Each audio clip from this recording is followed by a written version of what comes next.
आज के इस 5वें टेस्ट में आपका स्वागत है।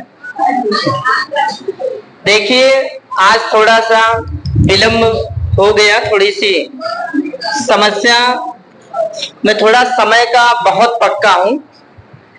अब आपसे बताऊं कि भैया के लड़के का उसका प्रैक्टिकल था ITI में, उसको छोड़ने चला गया, इसलिए थोड़ा भीग गया था, इसलिए हमने सर के पास फोन किया था, थोड़ा पहुंचने में विलंब हो जाएगा। नहीं तो मैं थोड़ा सा अपना कष्ट भले कर लेता हूं, लेकिन मैं समय का बहुत पंक्चुअल हूं। मैं आज से नहीं, जब मैं एकेडमिक लाइव कर रहा था तभी से मैं बता रहा हूं। इसलिए जीवन में समय प्रबंधन होना बहुत जरूरी है और तभी हम किसी क्षेत्र में रणनीति के तौर पे आगे बढ़ सकते हैं। आइए देखते हैं क्वेश्चन को थोड़ा सा। चलिए, इसमें जो पहला क्वेश्चन है ना, मलेशिया की मुद्रा का नाम रिंगिट, ये रिंगिट जो लिखा है रिंगिट है।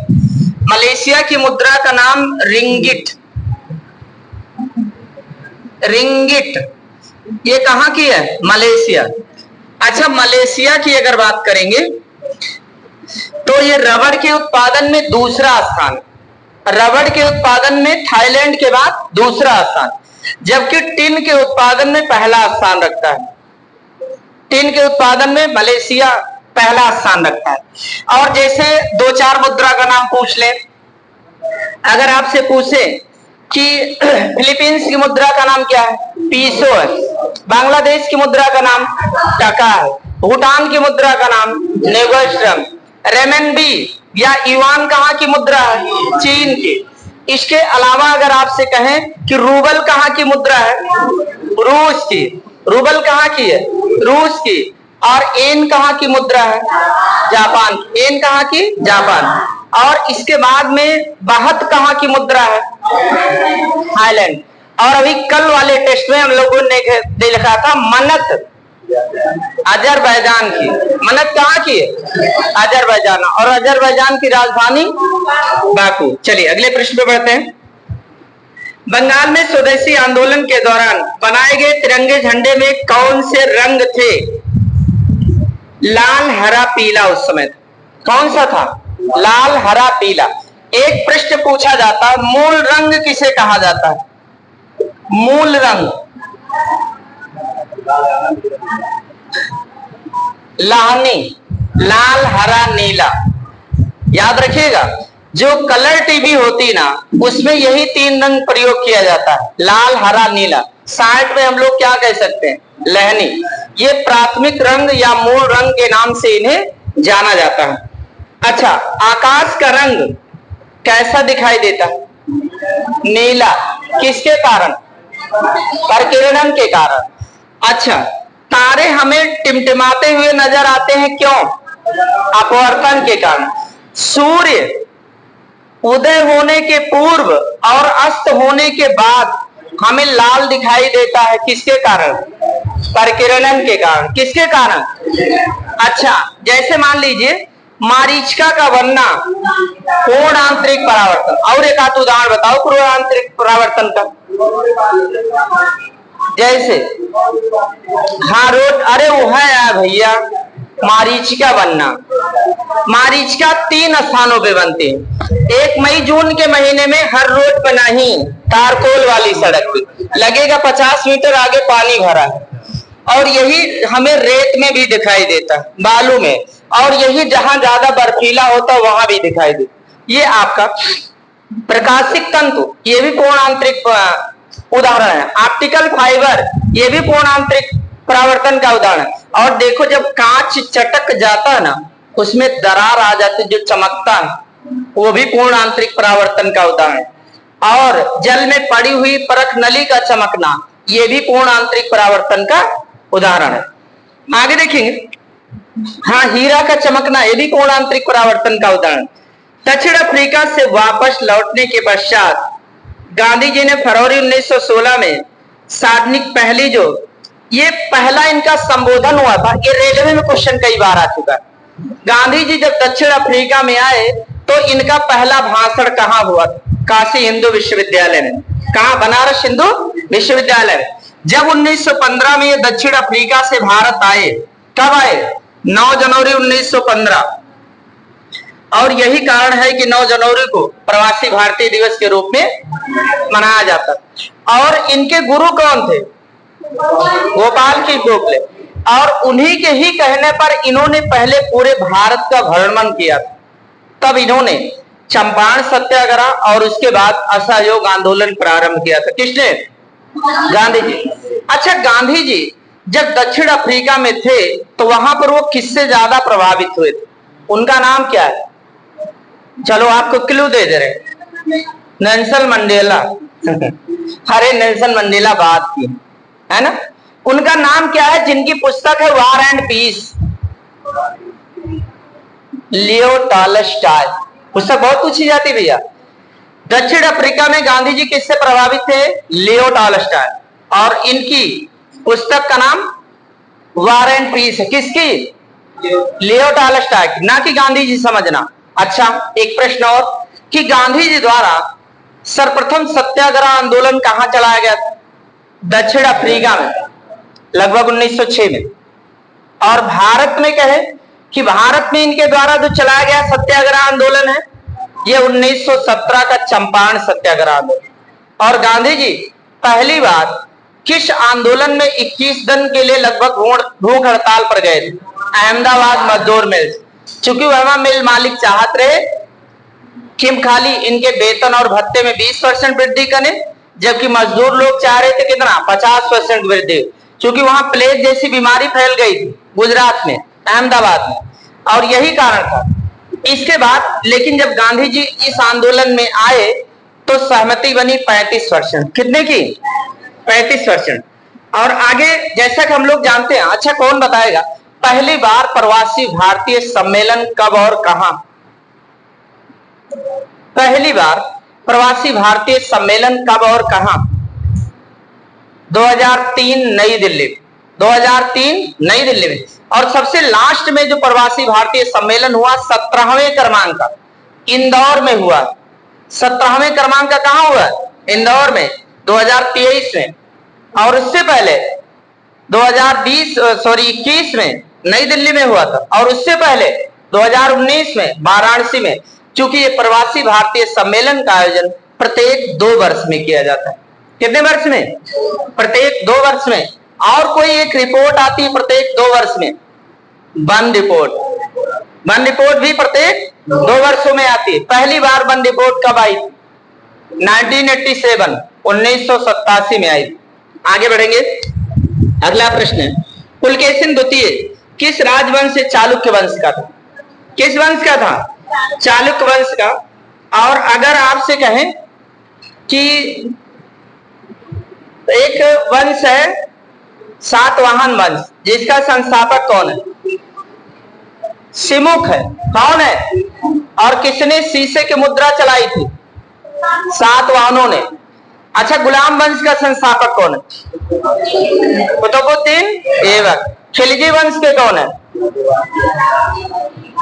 जलाउद्दीन फिरोज खिलजी, पूरा नाम है ना, जलाउद्दीन खिलजी। अगर आपसे कहें कि तुगलक वंश का संस्थापक कौन है? गयासुद्दीन तुगलक। तुगलक वंश का कौन है? अच्छा, इसके बाद में अगर आपसे कहें सैयद वंश का संस्थापक कौन है? खिज्र खां। सैयद वंश का संस्थापक कौन है? खिज्र खां। अगर आपसे कहें कि लोधी वंश का संस्थापक कौन है? बहलोल लोधी। और लोधी वंश का अंतिम शासक कौन था? इब्राहिम लोधी। किससे हार गया था? बाबर से। किसमें हार गया था? पानीपत के पहले युद्ध में। हारा कब था? डेट क्या है? 21 अप्रैल 1526। 21 अप्रैल 1526। आगे बढ़ेंगे। निम्नलिखित में से किस आंदोलन में गांधी जी ने पहली बार भूख हड़ताल को शस्त्र की तरह प्रयोग किया था? अगला वही क्वेश्चन है। अहमदाबाद मिल मजदूर आंदोलन। ये आपका अहमदाबाद मिल मजदूर आंदोलन जो हुआ ना भैया, ये 15 मार्च 1918। 15 मार्च 1918। जबकि इसी वर्ष में एक और हुआ है जिसका नाम खेड़ा सत्याग्रह। अच्छा, खेड़ा सत्याग्रह जो है ये कब हुआ है? तो 22 मार्च 1918।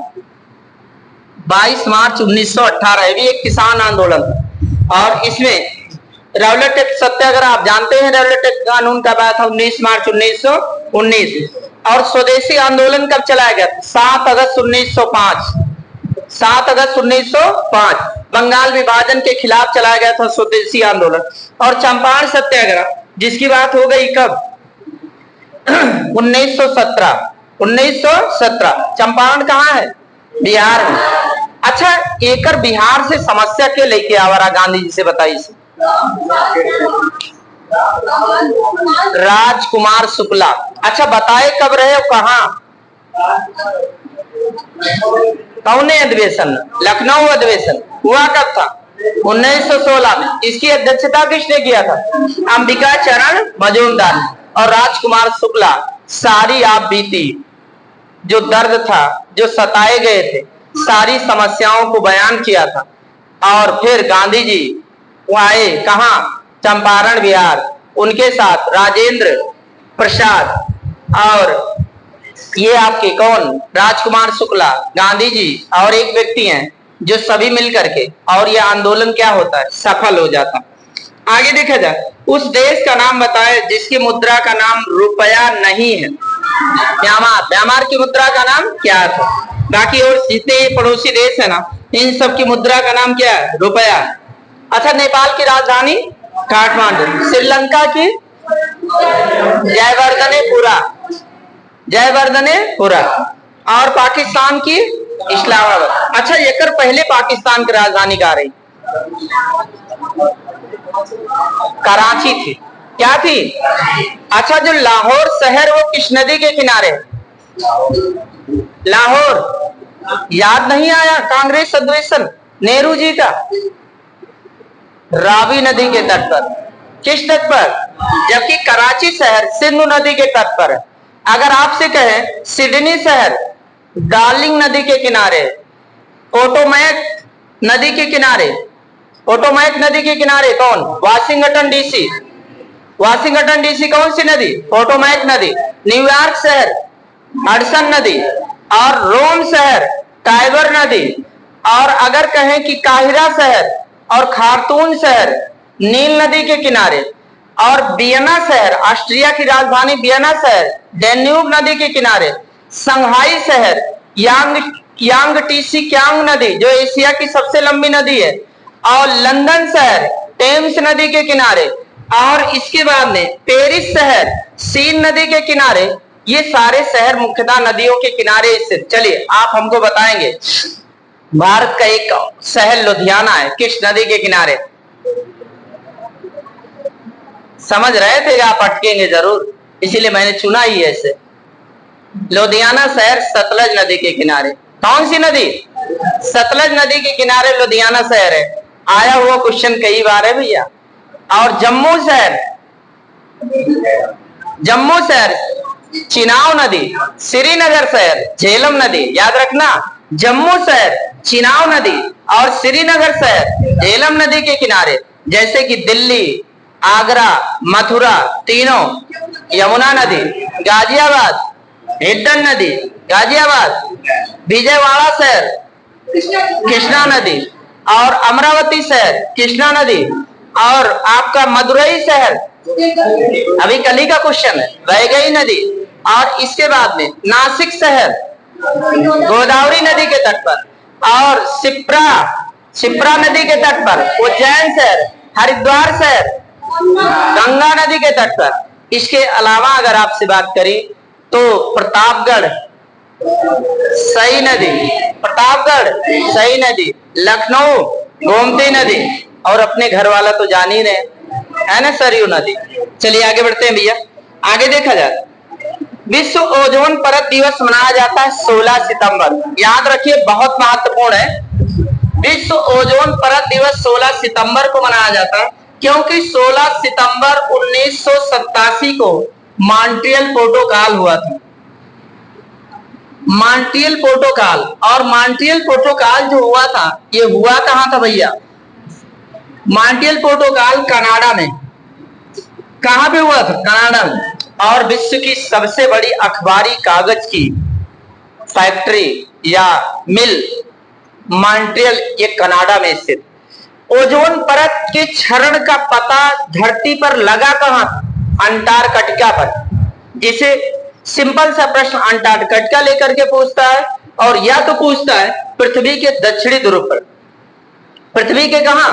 दक्षिणी ध्रुव पर। दूसरी बात कि अगर बात की जाए इसका पता किसने लगाया?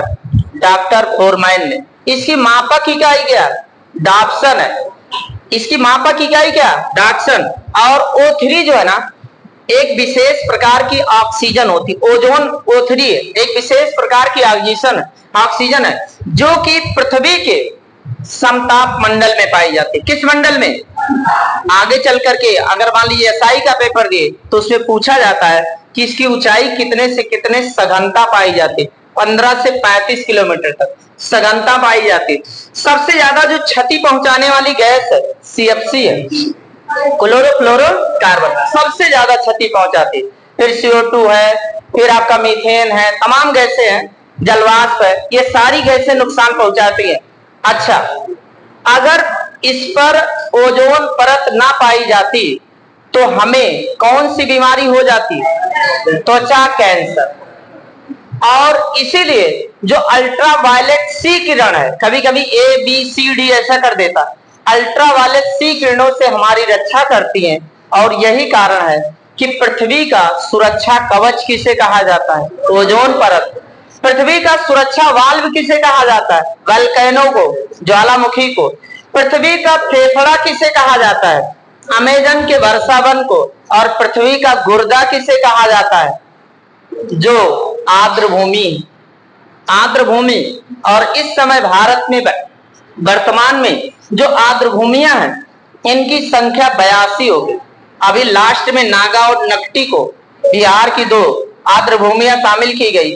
और आर्द्र भूमि के लिए एक कन्वेंशन हुआ था, एक सम्मेलन हुआ था 2 फरवरी 1971 को ईरान में रामसर नामक स्थान पर। इसीलिए इसे रामसर सम्मेलन के नाम से जाना जाता। और यही रीजन है कि 2 फरवरी को विश्व आर्द्र भूमि दिवस के रूप में मनाया जाता है। सबसे अधिक आर्द्र भूमि तमिलनाडु में 16 है और दूसरे पे अपना उत्तर प्रदेश है, जिनकी संख्या 10 है।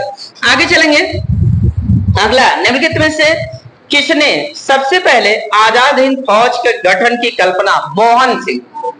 अच्छा, ये याद रखिएगा, पहली बात तो जब सुभाष चंद्र बोस इस्तीफा दिए थे कहां के कांग्रेस अधिवेशन से? 1939 त्रिपुरी। अच्छा, त्रिपुरी कांग्रेस अधिवेशन की अध्यक्षता किसने किया था? बहुत सही जवाब, राजेंद्र प्रसाद। इसे त्रिपुरी संकट के नाम से जाना जाता है क्योंकि ये विवाद के उसमें आ गया था। तो ये इस्तीफा किए तो 1939 में फॉरवर्ड ब्लॉक का गठन किए। फिर 1942 में आजाद हिंद फौज का गठन किया था और ये दिए गए विकल्प में कैप्टन मोहन सिंह। फिर इसके बाद में एक और घटना इसी को आकर के क्या करते हैं? सुभाष चंद्र बोस पुनः आजाद हिंद सरकार का गठन करते हैं।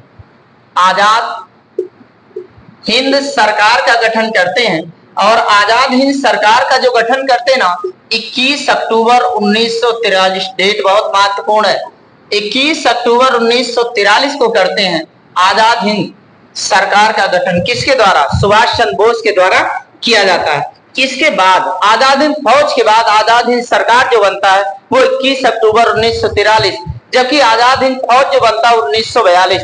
जितने के वर्षों में क्रिप्स मिशन भारत आया। आगे देखेंगे, निम्नलिखित में से किसने the wings of the fire? APJ Abdul Kalam. APJ Abdul Kalam की 3-4 पुस्तकें हैं, जैसे विंग्स ऑफ फायर है, इग्नाइटेड माइंड है, विजन 2020 और टर्निंग टू द पॉइंट। ये पुस्तक किसकी है? एपीजे अब्दुल कलाम। इन्हें मिसाइल मैन ऑफ इंडिया के नाम से जाना जाता है। किसे? एपीजे अब्दुल कलाम। इन्हीं के प्रयासों से दुनिया के दिखाने के लिए, और उस समय ये मिसाइल बनाने वाले थे और उस समय देश के प्रधानमंत्री अटल बिहारी वाजपेयी थे, जो दुनिया को दिखाने के लिए पहला परमाणु परीक्षण किया गया वो 11 मई 1998 को किया गया। और यही कारण है कि 11 मई को विज्ञान एवं प्रौद्योगिकी दिवस के रूप में मनाया जाता है। जबकि भारत में अगर कहा जाए पहला परमाणु परीक्षण जो किया गया वो चोरी छिपके किया गया, वो आपका 18 मई 1974 है। 18 मई 1974। दोनों स्थितियों के लिए याद रखना जी। बस वही एक ही स्थान है, राजस्थान का पोखरण एक ही जगह किया जाता है। आगे देखा जाए। नेक्स्ट अगला क्वेश्चन, इनमें से किस विकल्प में शहर स्वर्णिम चतुर्भुज योजना के अंतर्गत आता है? याद रखना है, दिल्ली, मुंबई, फिर मद्रास और ये कोलकाता, ये आपके, हाँ ना, अरे वही मद्रास का नाम चेन्नई भाई, दिल्ली, मुंबई, चेन्नई, कोलकाता, इसी 4 महानगरों को आपस में जोड़ने के लिए स्वर्णिम चतुर्भुज योजना अटल बिहारी वाजपेयी के द्वारा लॉन्च कराया गया। आगे चलेंगे। अगला क्वेश्चन, लुम्बिनी, बोधगया, सारनाथ और कुशीनगर की यात्रा निम्नलिखित में से, अच्छा ये जो ट्रेन चली है इसका नाम बुद्धिस्ट सर्किट टूरिस्ट ट्रेन के नाम से इसे चलाया गया। ये स्पेशल जो बौद्ध धर्म के स्थानों को जोड़ने के लिए इसी को चलाई गई। अच्छा, हम में से कौन बताएगा कि जब गौतम बुद्ध ने उपदेश दिया था बिहार में वो किस पहाड़ी के पास दिया था? हाँ, ये थोड़ा सा लेवल के एग्जाम में पूछा गया, किस पहाड़ी के पास उन्होंने दिया था? विपुलांचल पहाड़ी। कौन सी पहाड़ी? विपुलांचल पहाड़ी। अच्छा, विश्व की सबसे प्राचीन पहाड़ी का नाम क्या है? अरावली। अरावली गुजरात से प्रारंभ होती है, गुजरात, राजस्थान, हरियाणा और जाती दिल्ली तक, और दिल्ली में वही रायसीना है। अरावली ही दिल्ली में क्या है? जिस पर राष्ट्रपति भवन स्थित है। और इस अरावली की जो सबसे ऊंची चोटी है उसका नाम क्या है? गुरु शिखर, जिसकी ऊंचाई कितनी? 1722 मीटर। 1722 मीटर। अगर आपसे कहें कि भारत की सबसे ऊंची चोटी, टेटू गार्डविन ऑस्टिन 8611 मीटर पीओके क्षेत्र में, लेकिन अगर कहें कि भारत में इससे सबसे ऊंची चोटी भारत की कंचनजंगा, ये सिक्किम और नेपाल के बॉर्डर पर है, 8598 मीटर ऊंची है। अगर कहें दक्षिण भारत की सबसे ऊंची चोटी अनाय मोदी किस पहाड़ी पर है? अन्नामलाई पहाड़ी पर। किस राज्य में? केरल में। किस राज्य में? और जिसकी ऊंचाई है 2695 मीटर। कितनी है? अच्छा, दक्षिण भारत की दूसरी सबसे ऊंची चोटी डोडा बेट्टा, किस पहाड़ी पर? नीलगिरी पहाड़ी पर। किस राज्य में? किस राज्य में? तमिलनाडु में, और ऊंचाई 2637 मीटर। अच्छा, गारो खासी जयंतिया किस राज्य में? मेघालय में। मिसमी डाफला मिकिर पहाड़ी किस राज्य में? कहां पर? अरुणाचल प्रदेश। कहां पर? अरुणाचल प्रदेश। अगर कहें सह्याद्री पहाड़ी कहां पर? पश्चिमी घाट के आसपास। कहां पर? पश्चिमी घाट। एक चीज याद रखना कि अगर पूछे कोंकण रेलवे, याद रखिएगा, ये मैं देख रहा था आपके किसी सेट में आया था, कोंकण रेलवे। कोंकण रेलवे की बात करें तो ये आपका पश्चिमी घाट पे चलती है, मुंबई से लेकर मंगलुरु तक। मुंबई से लेकर के कहां तक? मंगलुरु तक। ये क्वेश्चन कई बार रिपीटेड है तमाम प्रकार के एग्जामों। मुंबई से चलती मंगलुरु, और मंगलुरु कहां है? कर्नाटक। पश्चिमी रेलवे को कोंकण रेलवे के नाम से जाना जाता है, और मुंबई से कहां तक? मंगलुरु तक चलती है। आगे चलेंगे तो ये कई नंबर हुआ भैया? 11 हो गया। 12। मेघालय की प्रमुख फसल अनानास है। कौन सी? अनानास। और मेघालय में ही विश्व की सबसे अधिक वर्षा होती है, जिसका नाम क्या है? मासिन नाम। मासिन नाम। अगर दूसरे में खाली शब्द घुमा देता है, याद रखिए उत्तर वही आता है। विश्व का सबसे आर्द्रतम स्थान वही है, मासिन नाम। चाहे सबसे अधिक वर्षा पूछे, चाहे सबसे अधिक आर्द्रतम पूछे। और भारत में सबसे कम वर्षा कहां? मथुरा में। अरे लेह में। भारत में सबसे कम मथुरा कहां? सॉरी, कम वर्षा कहां? लेह में। और उत्तर प्रदेश में सबसे कम वर्षा कहां? मथुरा। और सबसे ज्यादा कहां? गोरखपुर में। आगे बढ़ेंगे। भारत में नीली क्रांति का संबंध है मत्स्य उत्पादन से। अच्छा, ये श्वेत क्रांति का संबंध दुग्ध उत्पादन से। अच्छा, रेशम वाली कौन सी है? सेरिकल्चर है ना। और इसके बाद में कृषि के लिए कौन सी? हरित क्रांति। कृषि के लिए हरित क्रांति। अच्छा, एपीकल्चर का संबंध किससे? मधुमक्खी। पिसीकल्चर? पिसी मत्स्य ना। अच्छा, इसके बाद में वर्मी कल्चर, कंपोस्ट या केचुआ। अच्छा, विटीकल्चर, अंगूर की खेती। हॉर्टिकल्चर, बागवानी। ओलेरी कल्चर, जो लताएं वाली सब्जियां होती हैं, जो जो जिसमें गवा हुआ थे, जेका लता काट है ना। अच्छा, इसके बाद में जैसे कृष्ण क्रांति का संबंध किससे? कृष्ण पेट्रोलियम या कोयला से। अच्छा, भूरी क्रांति किससे? उर्वरक से। अच्छा, बादामी क्रांति मसाला से। पीली क्रांति तिलहन से। रजत क्रांति अंडा से। गोल क्रांति आलू से। गुलाबी क्रांति प्याज और झींगा मछली। प्याज और झींगा मछली। लाल क्रांति टमाटर और मांस। टमाटर और मांस। और दो एक भी है। आगे देखा जाए, भारत के परमाणु ऊर्जा आयोग का मुख्यालय कहाँ? मुंबई में। हमें से कौन बताएगा परमाणु ऊर्जा आयोग कब स्थापित हुआ? जितने के वर्षों में द्वितीय औद्योगिक नीति आई थी 1956। पहली औद्योगिक नीति 1948। जितने के वर्षों में नाथूराम गोडसे ने गोली मारी थी किसे? गांधी जी को। तो पहली औद्योगिक नीति 1948, द्वितीय औद्योगिक नीति 1956 और तृतीय यानी नई औद्योगिक नीति जो आई है जुलाई 1991। जुलाई 1991 में। और आगे देखेंगे, अगला है टुंड्रा वनस्पति जो पाई जाती है अगर भारत में देखा जाए तो हिमाचल प्रदेश। भारत में हिमाचल प्रदेश। अच्छा, अगर कहें बुग्याल और प्यार अपने भारत के किस राज्य का घास का मैदान? बुग्याल और प्यार उत्तराखंड। सोनमर्ग और गुलमर्ग जम्मू कश्मीर। अच्छा, इसके बाद में अगर कहा जाए 16 घास का मैदान पश्चिमी घाट केरल में। और इसके बाद में अगर कहें बन्नी घास का मैदान गुजरात में। अच्छा, विश्व के घास के मैदान की बात की जाए, प्रेरीज कहाँ पाया जाता है? उत्तरी अमेरिका में। प्रेरीज कहाँ? उत्तरी अमेरिका में। अच्छा, डाउन्स कहाँ का? ऑस्ट्रेलिया का। बेल्ट और सवाना कहाँ का? दक्षिण अफ्रीका का। अच्छा, पटाना कहाँ का? श्रीलंका का। पुछताछ कहाँ का? हंगरी का। कैंटनबरी कहाँ का? न्यूजीलैंड का। लानोज कहाँ का? वेनेजुएला का। पंपाच कहाँ का? अर्जेंटीना का। स्टेपी कहाँ का? यूरेशिया। एशिया और यूरोप दोनों मिलाकर के। ये आपके कुछ घास के मैदान। और एक कंपोज करके ब्राजील क्षेत्र में पाया जाता है। कंपोज कहाँ? ब्राजील के क्षेत्र में पाया जाता है।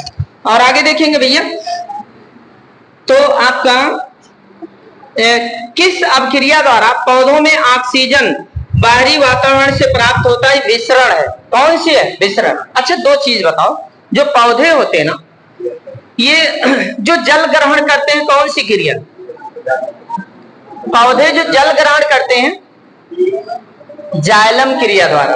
कौन सी क्रिया? जाइलम। एक होता है जाइलम जो जड़ से पत्तियों तक ले जाते हैं, और दूसरा होता है फ्लोएम जो पत्तियों से जड़ों तक लाते हैं। अच्छा, जो फोटोसिंथेसिस क्रिया, एक प्रकाश संश्लेषण कहते हैं ना, ये भोजन जब निर्माण करते हैं तो इसके लिए कौन सा प्रकाश होना ज्यादा है? किस प्रकाश में ज्यादा करते हैं? लाल वाले। किसमें करते हैं?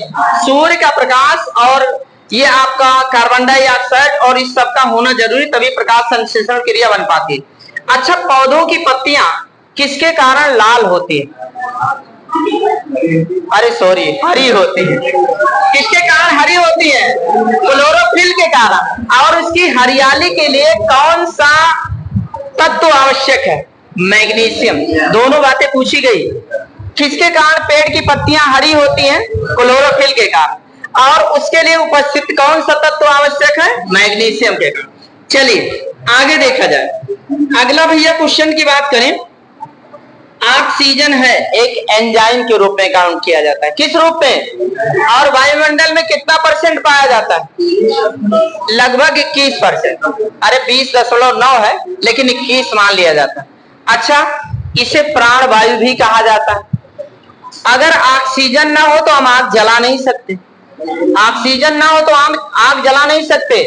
और अगर नाइट्रोजन ना हो तो हम आग पर नियंत्रण नहीं पा सकते। और आग को बुझाने के लिए किसका प्रयोग किया जाता है? CO2, कार्बन डाइऑक्साइड का। आगे चलेंगे। राष्ट्रीय मानवाधिकार आयोग के अध्यक्ष के निर्णय के अनुसार गठित समिति में से कौन शामिल नहीं होता है? तो इसमें राष्ट्रपति शामिल नहीं होते, बाकी और सभी शामिल होते हैं। हाँ भैया, आईटी अधिनियम 2000 का अद्यतन संस्करण क्या है? तो आईटी अधिनियम 2008 आ गया। क्या आ गया? 2008 आ गया। आगे देखा जाए भैया, तो निम्नलिखित में से कौन सा दूसरा सबसे ज्यादा खोज इंजन आजकल यूट्यूब है? पहला गूगल है और दूसरा यूट्यूब है। ये आपका 20 में ए है, पहला गूगल है और दूसरा यूट्यूब है। हाँ, सबसे ज्यादा सर्च करने वाला। और इसके बाद में निम्नलिखित में से कौन सा द्विपक्षीय सैन्य अभ्यास भारत और सिंगापुर के बीच होता है? सिम्बेक्स। भाई चिल्ला चिल्ला के बातें चल रही है। जिम्बेक्स भारत और जापान, सिटमैक्स भारत जापान और SITMEX Bharat Singapore Thailand, SITMEX Bharat Singapore Thailand. Surya Kiran Bharat Nepal, Bongo Sagar और संप्रति सेवन बांग्लादेश के साथ। मित्र शक्ति स्लैनेक्स भारत और श्रीलंका के बीच। और हैंड इन हैंड भारत चीन, अजय वारियर भारत इंग्लैंड, अब वज्र प्रहार भारत यूएसए। और इसके बाद में खंजर भारत किर्गिस्तान, डस्टलिक भारत उज्बेकिस्तान। और इसके बाद में अगर आपसे बात करें प्रबल दोस्ती का, भारत और कजाकिस्तान। मालाबार में भारत, जापान, ऑस्ट्रेलिया, भारत। आगे अगर बात करें, कौन सा राज्य कन्याश्री प्रकल्प के तहत 13 से 18 वर्ष की अविवाहित लड़की को किसी मान्यता प्राप्त स्कूल में 8वीं, 9वीं, 11वीं, 12वीं कक्षा में पढ़ती हैं तो उसे 750 रुपया दिया जाएगा? ये पश्चिम बंगाल। लेकिन कौन सा राज्य? पश्चिम बंगाल। और पश्चिम बंगाल की जो मुख्यमंत्री है जिनका नाम क्या है? ममता बनर्जी, ममता बनर्जी। अच्छा, आपसे कहें कि भारत में सबसे लंबे मुख्यमंत्री के रूप में कार्य किसने किया? सिक्किम के हैं जिनका नाम पवन चामलिंग है। और दूसरा स्थान नवीन पटनायक उड़ीसा के। और तीसरा स्थान ज्योति बसु का, ये पश्चिम बंगाल से आती है। ज्योति बसु कहां से? पश्चिम बंगाल से। और इसी पश्चिम बंगाल में अगर हम बात करें कि किसके सहयोग से एक इस्पात संयंत्र स्थापित किया गया, जिसका नाम क्या है? दुर्गापुर। किसके सहयोग से? ब्रिटेन के सहयोग से। राउरकेला कहां पर? उड़ीसा में। किसके सहयोग से? राउरकेला जर्मनी के सहयोग से। इसके अलावा आपका एक भिलाई किसके सहयोग से? रूस के सहयोग से। और किस राज्य में? छत्तीसगढ़। ये तीनों द्वितीय पंचवर्षीय योजना में स्थापित किया गया था। जबकि तीसरी पंचवर्षीय योजना में एक नया स्थापित किया गया जिसका नाम बोकारो इस्पात संयंत्र, अभी झारखंड में। इसे भी रूस के सहयोग से स्थापित किया गया था। आगे बढ़ेंगे तो ये भैया आपका क्या नंबर हुआ है? 22। आगे देखो 23। उत्तर प्रदेश सरकार ने अयोध्या हवाई अड्डे का नाम, देखो इसमें जब पहला नाम था वही नाम दिया गया, अब तो हो गया महर्षि वाल्मीकि। पहले तो नाम था मर्यादा पुरुषोत्तम, लेकिन चेंज करके क्या कर दिया गया? महर्षि वाल्मीकि। तो वर्तमान में क्या है? महर्षि वाल्मीकि। और पूरे भारत में सबसे ज्यादा अंतरराष्ट्रीय हवाई अड्डा अपने उत्तर प्रदेश 5 है। कितना है? ग्रेटर नोएडा, जेवर में, जेवर वाला कहाँ है? ग्रेटर नोएडा। उसके आगे बढ़ेंगे चौधरी चरण सिंह लखनऊ, और उसके आगे बढ़ेंगे तो अपना वाला महर्षि वाल्मीकि, और इससे आगे बढ़ेंगे तो लाल बहादुर शास्त्री वाराणसी वाला, और उससे आगे बढ़ेंगे तो कुशीनगर। ये 5 अंतरराष्ट्रीय हवाई अड्डा। और 4-5 अपने उत्तर प्रदेश का जो घरेलू हवाई अड्डा वो भी पूछा जाता है। जैसे खेरिया कहाँ का? खेरिया कहाँ का? खेरिया हवाई अड्डा कहाँ का? अपने उत्तर प्रदेश के किस जिले का? आगरा का। चकेरी कहाँ का है? कानपुर का। फुर्सतगंज कहाँ का? रायबरेली का। हिड्डन कहाँ का? गाजियाबाद का। बमरौली कहाँ का? इलाहाबाद है। बाबतपुर कहाँ का? वाराणसी का। ये लोकल हवाई अड्डा है जो कभी कभी मेल से मेल के लिए, भैया पानी पी लो आपको सुस्ती आ रही। आगे देखा जाए, नेक्स्ट आगे देखा जाए तो अगला जो क्वेश्चन है, इंटेलिजेंस ब्यूरो आईबी किस मंत्रालय के संचालित होता? गृह मंत्रालय। किसके मंत्रालय के अंतर्गत? गृह मंत्रालय के अंतर्गत इसे संचालित किया जाता है। और अडानी समूह ने देश के पहले गोला बारूद विनिर्माण परिषद का अनावरण किया है, तो कानपुर में। कहां पर किया है? कानपुर में। और अगर आपसे कहें भारत में AK-203 राइफल कहां बनाई जा रही है? रूस के सहयोग से। बहुत सही जवाब, अमेठी में। जो AK-56 है ना, वो उसके समकक्ष अपग्रेड वर्जन है AK-203 राइफल, रूस के सहयोग से। कहां? अमेठी में। और रूस के सहयोग से भारत में और भारत के अपने उत्तर प्रदेश के किस जिले में ब्रह्मोस मिसाइल बनाई जा रही? लखनऊ में। कहां पर? और जो ब्रह्मोस मिसाइल है ना, ये दुनिया की सबसे शक्तिशाली क्रूज मिसाइल का इससे उदाहरण है। और ये जो ब्रह्मोस पड़ा ना, भारत की ब्रह्मा नदी और रूस की मोस्कावा नदी के नाम पर इसका नाम क्या पड़ा? ब्रह्मोस पड़ा। और आगे देखेंगे, अगला जो क्वेश्चन है, वर्तमान में उत्तर प्रदेश में केंद्रीय कारागारों की संख्या 6 है। आगरा, बरेली, फतेहगढ़, नैनी, लखनऊ, वाराणसी। याद रखना 6 है केंद्रीय कारागार। इनका नाम लिख लो, इनका नाम जरूर लिख लो भैया। और पहली जो केंद्रीय कारागार है वो आगरा है, आगरा है, बरेली है,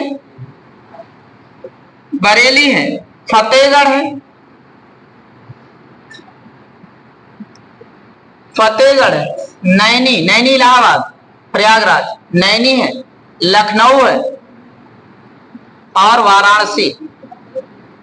याद रखना ये 6 है भैया केंद्रीय। उत्तर प्रदेश में कुल केंद्रीय कारागार कितने हैं? 6 हैं। ये आपका आगरा, बरेली, फतेहगढ़, नैनी, लखनऊ, वाराणसी। और प्रदेश का पहला जो केंद्रीय कारागार है वो आगरा है। और प्रदेश में एकमात्र नारी बंदी निकेतन लखनऊ में, एकमात्र नारी बंदी, महिलाओं के लिए अलग जो जेल है वो कहाँ है? लखनऊ में। बाकी और हर जगह वही है जहां पुरुषों की बस अलग बैरिकेडिंग कर दी गई। बस आगे देखा जाए, ईज ऑफ लिविंग इंडेक्स किस मंत्रालय के द्वारा, शहरी एवं विकास मंत्रालय के द्वारा इसे जारी किया जाता है? ईज ऑफ लिविंग इंडेक्स की बात करें कि कौन सा शहर हर सुविधा सुलभ शहर है, उसी के द्वारा इसे जारी किया जाता है। किसके द्वारा? शहरी एवं विकास मंत्रालय। अच्छा, कुछ आप हमको बताओ, खुशहाली में भारत का स्थान कितना? 126, 126। शांति में कितना? 116। विश्व प्रेस में कितना? 162। हंगर इंडेक्स, भुखमरी में कितना है? 111 है। और इसके अलावा सतत विकास सूचकांक में 109 है। इसके अलावा अगर बात करें पर्यावरण प्रदर्शन में 176 है। जलवायु परिवर्तन में 7वां है। कितना है? मानव विकास रिपोर्ट में कितना है? 134 है। मानव विकास रिपोर्ट में कितना है? 134 है। इसके अलावा अगर आपसे बात करें तो मानव विकास रिपोर्ट में 134। अच्छा, दूसरी बात अगर बात की जाए कि मानव विकास रिपोर्ट में तो कितना? 134। एक और बताएंगे, नवीकरण सौर ऊर्जा उत्पादन में कितना है? सौर ऊर्जा उत्पादन की अगर बात की जाए तो कितना है? कितना है? तीसरा है। पहला कौन? चाइना। दूसरा कौन? अमेरिका। और तीसरा कौन? अपना भारत। और घरेलू विमान सेवा में भी अपना भारत तीसरा है, लेकिन वहां से शुरुआत होती है अमेरिका से। पहला अमेरिका, दूसरा चीन और तीसरा भारत। आगे देखेंगे, निम्नलिखित में से कौन सा कर प्रत्यक्ष कर है? आयकर जो है ये प्रत्यक्ष कर है, बाकी और सभी अप्रत्यक्ष कर है। आयकर जो है ये प्रत्यक्ष कर, बाकी और सभी अप्रत्यक्ष कर। आगे देखा जाए, भारत में कौन सा संविधान दिवस कब मनाया जाता है? 26 नवंबर। क्यों? क्योंकि 26 नवंबर 1949 को 26 नवंबर 1949 को भारतीय संविधान बनकर तैयार हुआ और इसी दिन आंशिक रूप से लागू किया गया था। या दूसरे शब्दों में एक प्रश्न घुमा के पूछता है कि संविधान को अंगीकृत कब किया गया? 26 नवंबर 1949। जब संविधान बनकर थोड़ा सा तैयार हुआ ना, तो इस समय 3 वाचन कराया गया। पहला वाचन कब हुआ? 4 से 9 नवंबर 1948। दूसरा वाचन कब हुआ? 15 नवंबर 1948 से 17 अक्टूबर 1949 के बीच। और तीसरा वाचन जो हुआ वो 14 नवंबर से 26 नवंबर 1949। और इस तीनों वाचन में कुल कितने सदस्य उपस्थित हुए थे? 284। कितने दिन बहस चली थी? 114 दिन बहस चली और इसी 26 नवंबर के दिन राष्ट्रीय दुग्ध दिवस के रूप में भी मनाया जाता। किसकी जयंती? डॉक्टर वर्गीज कुरियन, जो भारत में ऑपरेशन फ्लड या दुग्ध क्रांति लेकर के आए थे 1970 में लेके आए थे। आगे देखेंगे, भारत में संविधान में भाईचारे की भावना किस देश से प्रेरित? फ्रांस की। देखिए अभी कल ही बात हुई तो वहां खाली शब्द घुमा दिया गया था। फ्रांस की क्रांति कब हुई थी? 1789, और इसी फ्रांस की क्रांति से समूचे विश्व को एक नारा गया था, स्वतंत्रता, समानता और विश्व बंधुत्व की भावना। अच्छा, अगर आपसे कहें दीन बंधु के नाम से कौन जाना जाता है? चित्तरंजन दास। अच्छा, देश बंधु मिक्सअप कर गए। दीन बंधु CF एंड्रूज है, दीन बंधु CF एंड्रूज है, और देश बंधु चित्तरंजन दास। और अगर कहें कि बंग बंधु शेख मुजीबुर रहमान। तीनों याद रखना, कंफ्यूजन मत होने पाए। बंग बंधु के नाम से किसे? शेख मुजीबुर रहमान को। और दीन बंधु के नाम से किसे? CF Andrews. और देश बंधु के नाम से किसे? चित्तरंजन दास। जैसे बिहार केसरी श्री कृष्ण सिंह, ये बिहार के पहले मुख्यमंत्री थे। और आंध्र केसरी टी प्रकाशम, बंगाल केसरी आशुतोष मुखर्जी, और पंजाब केसरी लाला लाजपत राय। कौन? लाला लाजपत राय। आगे चलेंगे, अनुच्छेद 370 का मसौदाकार कौन था? तो N गोपाला स्वामी अय्यर, जो प्रारूप समिति में अध्यक्ष सदस्य के रूप में थे। अच्छा, हमें से कौन बताएगा आर्टिकल 370 को समाप्त करने की घोषणा कब की गई? डेट।